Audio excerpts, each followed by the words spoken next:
What up? What up? What it is? What it do? You know who it is. Who the hell are you? Back again with the fellas from the 22 We back in the building for another edition of the Quick Hitters. Yeah, what you bat? You batting 300? I'm batting Aaron Judge numbers. You know what I'm saying? All Judge, rise, all boys. rise. You know what I'm saying? Heard you. 10 nothing up on KC right now. And we ain't worried about the Dodgers because Soto wasn't even in the lineup. We ain't worried about it. But we here for another Deja vu. Quick Hitters. We about to talk about some really dope sports content. You're a clown, We son. gon' sports content tonight only. We gonna give you sports content tonight. We gonna hold off on the culture, but we will get to it really soon about my boy Thugger because you know what I'm saying, free to slap, slime love all the time. You know, Jeffrey about to get out of here real soon because this judge is messing up. Ain't nothing but sicko behavior happening in that courtroom, man. His lawyer about to do weekends with him in the Bing. You know what I'm saying? So you know what I mean. You can't make this stuff up, man. You can't make it up. Free to slime, slap, all slime love all the time. But anyway, FJB, we're gonna go ahead and get into this sports content. Go ahead and kick it. All right, fellas. I don't mean to beat a dead horse, but here we are again. We've seen this topic, podcast, TV, radio, literally everywhere, every single day for the past couple days. Caitlin Clark, was it a snub to be left off the U.S. Olympic women's team? They've won like 7 or 8 gold in a row. It's never close. They know what they're going. They go in there to get busy. They know what time it is. They've been more dominant than the men's. Of course, they got a stacked deck because we always got a stacked deck. They don't really need it. Maybe they could have slipped a little limited role there. But of course, she has been left off the team. We've seen the roster. It's a super stacked roster. We're expecting to get gold again. But of course, the national discourse is, was she snubbed? Should she have been on the team? That team got some dogs on them, and much like people who are new to the WNBA because of Caitlin Clark, they gonna be new to this Team USA roster. Like, this full of dogs out. We got a lot of great women hoopers out here. So, you know, when you look at the roster, it's like obviously all the top players in the league. You know, Caitlin is still finding her way. She just had a 30 ball on the Mystics the other day to get the second win in the season. So big ups to her. Shout out to the Washington teams for holding down the back end of every the professional basketball leagues, man, because they both terrible, men's and women's. Yeah, Washington's doing bad right now, bro. You knew down bad, everything, bro. They waiting. Even the Nationals are terrible. The Washington football team. They all waiting to be Virginia. Oh yeah. I mean, the Washington football team can't even get oh no, they finally can't. They all moving to Virginia. Over for them. But of course, Caitlin Clark still finding her way in the league, you know, getting her points where she can, getting her assists where she can, trying to, you know, lower that turnover, you know, that assist to turnover ratio. But fellas, was she snubbed off of the USA Olympic team? You know, you got guys out here like Stephen A. Smith saying this was a huge marketing opportunity for them to have her travel with the team and be out there and, you know, kind of just grow the women's game further. How much would she have grown it on the global scale? We're not sure yet, but, you know, that remains to be seen. Then we got other people like Bomani Jones and other and Andrea Carter and Chinea Gumake on ESPN talking about, you know, if Caitlin was on the roster, she'd get limited playing time. And the same people that were crying about her being snubbed would be the same people crying about her getting limited playing time, probably in 40 and 50 point blowouts. So a lot of angles to talk about here. Anderson, Mr. Maneuvers, we're gonna start with you. Talk to me about Caitlin Clark on that Olympic team and what's going on over there. I mean, I don't even see what the discussion is about. This is the Caitlin Clark effect. How can we get a conversation about Caitlin Clark? Caitlin Clark said, I'm not coming to Team USA basketball camp because I want to win a national championship with I. Okay. Period. End of discussion. You're not gonna be on Team USA. Like, right. I don't even understand what the discussion is. Yeah. Again, it is another way to get Caitlin Clark in the media this is another spin on like, all right, she's not on the team. We're not gonna get the media from her being on the team. How can we find a way to get her in a conversation so that we can generate some buzz from it? I think it's a non-issue. Non-starter. I think, and if you really want to get into the basketball of it, I think this is definitely a good year for her not to be on it, because we have some of the old guard that this is their last time around. Let them get their run. Let them be the focal point, because they are the ones that brought women's. Let them get a medal. They're the ones that brought women's basketball to the forefront. So you gotta let them go out without the media hype around Caitlin Clark. We don't want to. I mean, I'm sure Magic and Larry would have loved to get that medal without Michael being on the team, because he stole all the spotlight. But we're not doing that tonight.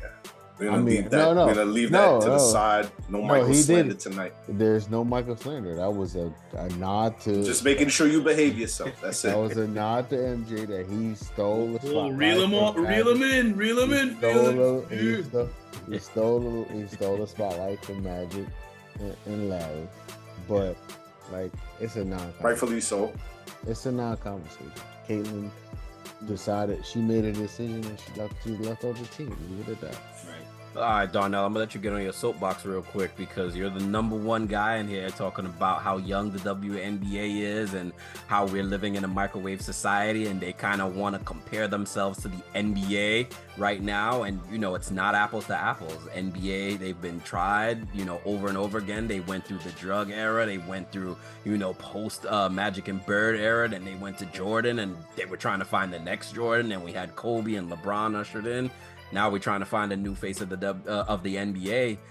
So talk to us about, just from a marketing perspective and growing the women's game, the impact of leaving Caitlin Clark off this team, and who knows, maybe leaving her off the team and all the buzz generating around this team might just bring more cameras to see what they really do in Olympic play.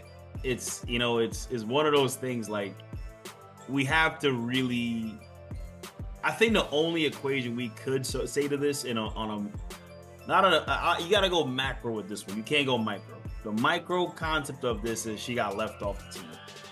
The macro concept of this is when David Stern went to Larry, Michael, and created the whole concept of the dream team, when we're allowed to get professional players in to Olympic play, he jumped at it. Like, as much as I would hate, I'll be honest about this. This is one of those things where you said, like, the fact that we have 3 of the last MVP winners in the NBA being international started from the dream team. So the NBA brand has grown globally because of that one team. That was probably one of the most pivotal, monumental times in basketball history. WNBA, and I agree with Miss Maneuvers. Like, the other one, the old guard, you know what? Let them get NBA, like, you get an Olympic medal. But you gotta admit, man, if you would have been able to get Caitlin Clark on that grand stage and having all of the over 100 countries see who is this woman that we heard about in passing in the WNBA, that's huge, and I'm surprised that they didn't say, look, talk to somebody and say, look, maybe we could just sit out this one, or even, I would say, I hate to say it, man, create a roster spot for her somehow, some way. But I'm just going marketing. I'm going marketing, and I agree with that. Let me pause you right there. Yeah. You're a competitor, right? Yeah, I know. But I just asked a question. If you're a competitor and somebody came to you, told me to go to a marketing perspective. Nah, but But how can you tell a competitor? You bled into the play. I'm just saying. I would have loved to get to see her playing in Paris. But she might not have been playing. That's the thing. Who would she get minutes over? That's what I'm saying. It's a buzzword, bro. As I'm saying, like, we got to think about the context. You bled into the play. You bled. I said buzz. I said it's all buzz. It's all You buzz. said he put on the suit. That's all he did. You put on the corporate suit. That's what you just said. The marketing perspective. I'm going marketing with it. Listen, I respect it, but same question that FJB posed to you is, who are you removing off the team? Moving Ionescu? Were you moving Aja Wilson? Were you moving Kelsey Plum? You ain't moving Asia. You They're ain't not moving going. Jackie Young. You ain't They moving not Jewel going Lloyd. Like nowhere. not removing a goat.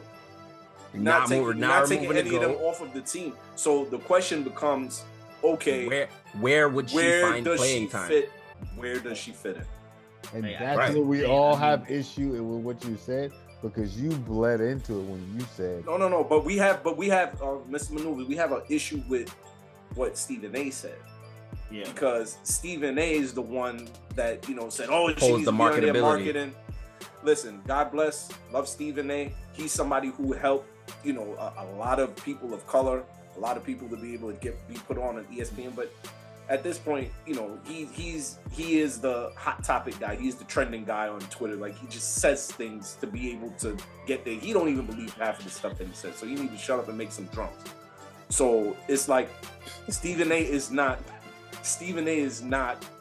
in belief of what he says entirely, and I don't think you even believe what you're saying entirely, if I'm being completely honest. God bless. He just told me to go I didn't mean to come on at the you, concept of a mark. I'm just going off the mark. I didn't mean to come at you, Lord. I agree. I pretty much said, hey, make a roster spot. I don't know. The only thing that I think you're getting the heat off of is because you kind of bled into the playing when you said the last 3 NBA MVPs are international because of what they saw with the Dream Team. He's not wrong. I'm right. He's not That's wrong. right. He's not wrong. But who was the superstar on that Dream Team? From a talent perspective, she is not some great transcendent talent that we have not seen the likes of in the WNBA. And I think that's what everybody is missing. I'm not disagreeing with that. All he asked me was, I said I agreed with you, but I said on a marketing perspective, we're gonna look back. Okay. All I need you to do is define 2024. We're gonna look back 30 years from now. Micro and macro, because we're throwing those words out on this podcast. If people want to know what micro and macro difference is, we are gonna look back 30 years from now and be like, man, you know what I'm saying? I wish Caitlin Clark was on that team. No, we won't. No, we won't. I won't. No, because all 12 of them are gonna walk away with medals, bro. Like, nobody's gonna care. They're gonna walk away with the gold. Nobody's gonna care.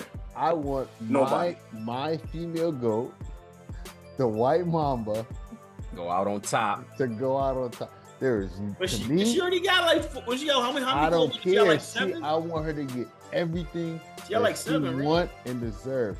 She is, to me, the greatest player, female-wise, to ever play the game. She is a dog. If she was a guy,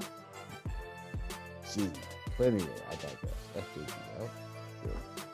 Yeah, I mean, and that's pretty much what it comes down to, right? Like, Darnell, you brought up the Dream Team and how, our most current MVPs, basically watch them as kids. And, the only point I will make to that is on the Dream Team, you saw the superstars play.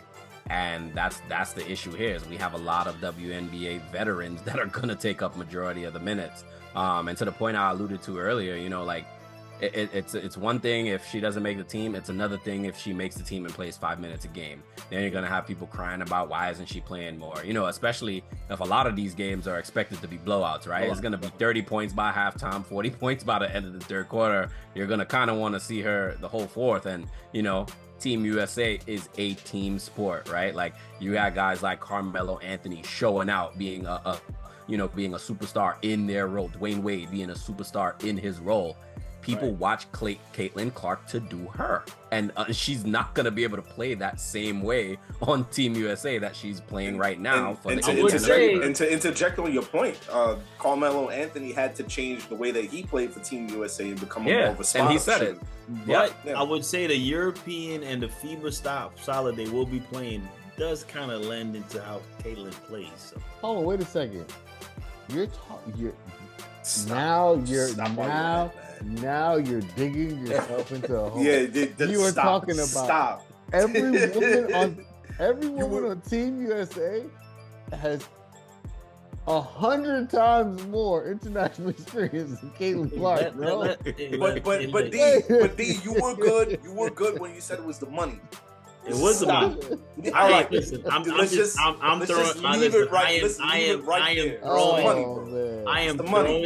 hogs in the wheel. Just follow your sword, man. I appreciate that. I appreciate that. The best Stephen A. impersonation. I like that. Hey, free Caitlin Clark, man. Free Caitlin Clark, man. Let her get on the team. Man, free Clark, baby. To wrap it up, fellas, she wasn't snubbed. She has an argument to make, some type of team. For sure, she should be on at least that practice team, going out there and getting a run against those girls. But at the end of the day, she has to earn her keep. She will. At the end of the day, she'll earn her keep. She will be on the team eventually. Like everyone's overreacting. It's less than 15 games into this young lady's career. She will be fine. Yeah. She'll be what? She'll be 30, 38 and 16 years. She'll get 4. Yeah. She'll get 4 gold medals. So what's She'll get 4 gold medals. She'll get 4 gold medals. Relax, everybody. She'll get 4 gold medals. If I can do math right here, ladies and gentlemen. I'm up here. He's over there to me. Well, this way. Listen, but you know what? Whichever way. Look, this guy right here.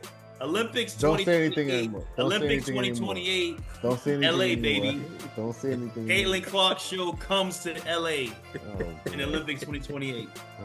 That's where we're at. That's it. Stick to your guns, bro. Okay. LA. Stick to your guns, bro.